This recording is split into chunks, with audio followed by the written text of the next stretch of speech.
Elon Musk will allow political ads on Twitter again. The social media company announced that it will lift the ban in the coming weeks and will allow issue-based paid content right away. Twitter joins other platforms like Facebook and YouTube, which currently allow political advertising. Twitter implemented the restriction in 2019, but the new move is seen as yet another avenue for revenue, which seems to be in need of, especially following the exodus of major advertisers in October. Elon Musk's money woes extend beyond Twitter. In December, we learned that half of his fortune had been wiped. And just yesterday, Tesla stock further plummeted 12%, erasing $50 billion from the company's value. Brianna, one of my, I think, hottest takes is a lot of people seem to think that the Tesla stock, plummeting is because of Elon Musk's activities on Twitter. But I kind of see it the other way around. I think he knew this was coming. And I think that his whole decision to become, the avatar of free speech, something I don't take very seriously, but, really reflected the desire to find a new home outside the kind of electric car industry because he saw this coming. I don't know. Do you think that's too conspiratorial? Well, I guess I have to know more. I mean, is there a particular reason why you think that he anticipated this? Was there something going on in the market or with his companies in China? I mean, why do you think it is that he might have seen this decline on the horizon? Well, I think, if you look, for example, at how many Chinese people are buying Teslas, that's completely, plateaued. There just aren't that many upper class Chinese people in the market for electric cars. And those who are already seem to have one. I think that he was first to market on a great idea that appeals to a very specific subset of Americans. But you see now other companies really catching up, other companies with similar ideas, similar viewpoint. Tesla opened a few big manufacturing centers and has not been able to get them fully operational. I mean, there's just a lot of stuff going on that somebody as smart as Elon Musk must have seen coming down the pike, and knowing that this was going to become, a thriving industry and he was no longer going to have a kind of monopoly on it. And I think that a lot of the drama that he generated around, first floating the idea of acquiring Twitter, then acquiring it and so forth was an attempt to distract from this and really sow roots in a new place where he could find maybe a home on the right, which is why his politics have been evolving so rapidly and his sympathies. Yeah, look, it certainly is an interesting take and one that I will be using as a lens to read this as it continues to develop. I mean, it is interesting that as someone who has really foregrounded his perspective as a free speech absolutist of sorts, and also someone who has frankly been rather complimentary of previous Twitter owner Jack Dorsey's job that he did. There's been a lot of criticism of the former regimes, but Jack Dorsey has largely dodged the bullet of Elon Musk's critical tweets, that he would take this departure from something that happened under Dorsey's reign. So back in 2019, Dorsey said, quote, "We believe political message reach should be earned, not bought." So is this purely a money grab on the part of Elon Musk? Is this a consequence of the Twitter files and realizing that he feels like Twitter was under too much pressure to not be involved in what was characterized as election interference, and that that's something that he wants to move away from? What do you think? Is this just all about the money? I think that I've said this before here, but I won't belabor the audience with my China take. Another entity that has totally evaded Elon Musk's poison pen on Twitter, the Chinese Communist Party, who he's completely in bed with. I'm just going to leave it at that because I think the audience has heard me talk about this enough. But I've talked about before how I think he has sort of three competing imperatives here, right? On the one hand, I believe him that he is outraged, like a lot of us, at how conservatives were silenced on Twitter and wanted to rectify that and does feel that free speech is important to a functioning democracy. I'm totally willing to grant that he truly believes those things.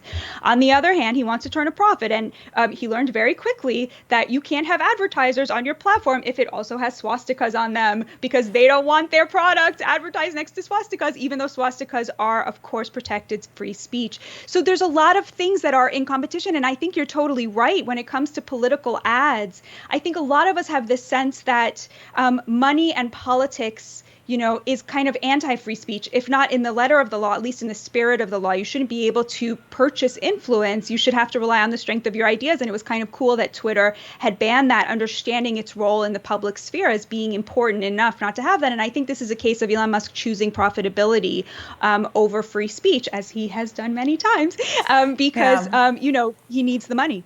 Well, I have mixed feelings about the ban on political speech. Generally speaking, I'm very much not a fan of the exponentially growing role that money plays in politics and the arms race that exists there, and that the people with the most money tend to have better outcomes in these contests rather than a battle of ideas. But, it's not clear to me that simply banning political speech on Twitter is really getting to the root of that fundamental problem, and I don't necessarily have a strong ideological case for the ban. It is interesting, though, that this is such a departure from Jack Dorsey's previous approach. Meanwhile, Twitter and Tesla investors are questioning Musk's management of the platform itself. One such investor, Leonidas Ricini, offered to buy Twitter at a discount, $14.5 billion, which is $30 billion less than what Elon Musk paid. What do you make of that kind of a Twitter fire sale? I just hate the race to the bottom, I'm not a fan of ownage culture. I made an exception for Greta Thunberg with her amazing tweet at Andrew Tate. But that was the exception that proves I just don't like this. I just think it's so immature and it's really hard to respect people who engage in it. I've never seen somebody owned on Twitter apart from Andrew Tate, and not felt so sorry for them, and not felt, this kind of thing makes me feel sorry for Elon Musk, and I don't want to feel sorry for Elon Musk. He's probably not the richest man in the world anymore, but he doesn't need my pity. But ownage culture, you just don't, I don't know why they have to do that. He's either going to make it profitable or he's not. He's a really smart guy. He's good at making money. Maybe he will and maybe he won't. But this kind of need to one-up each other and being nasty and humiliating each other, it's just not my thing. What about you, Brianna? Yeah, look, we were talking about this a little bit during the break about how there's a real benefit to winning people with honey as opposed to with vinegar.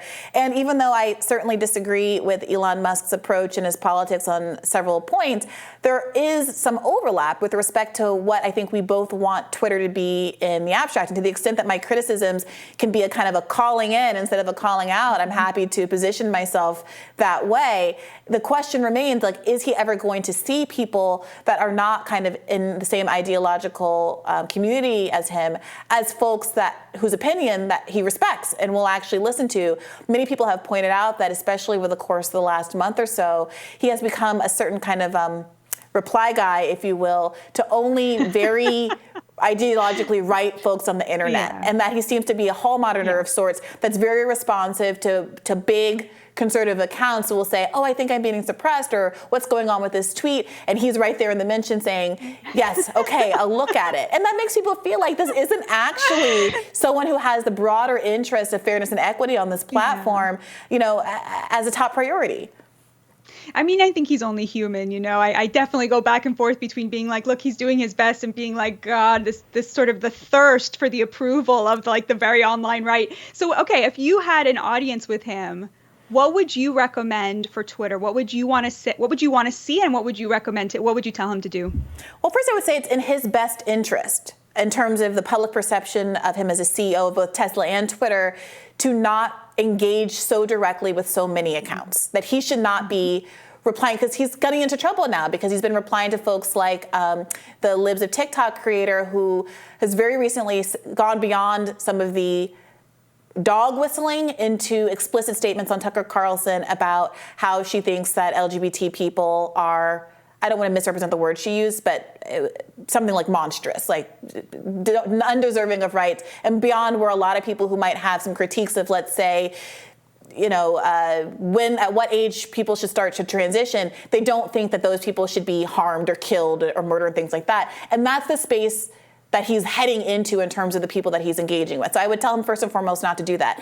Then I would say, if you really care about transparency, you have to open up these Twitter file documents to a broader slate of journalists, including those who have been critical of you, because if the evidence is as convincing as I think it is, it behooves you to have more people, including people at mainstream outlets, having to contend with their own mistakes, their own coverage mistakes, and the kind of administrative and procedural mistakes that Twitter as an institution has been making over the years. And thirdly, I would say you need to get a board back reconstituted that actually creates concrete policies that are transparent, that people can know are governing the decisions that are being made at Twitter. Because that fundamentally was the problem before, that things were going on behind closed doors. And substituting that for just Elon Musk's ideological whims in his head doesn't help people have the consistency and protection on the app that they've long been desiring. What a great list. So Elon, if you're watching, feel free, listeners, to go ahead and at him under this video so we can get Twitter to be a better place. We'll have more Rising for you right after this.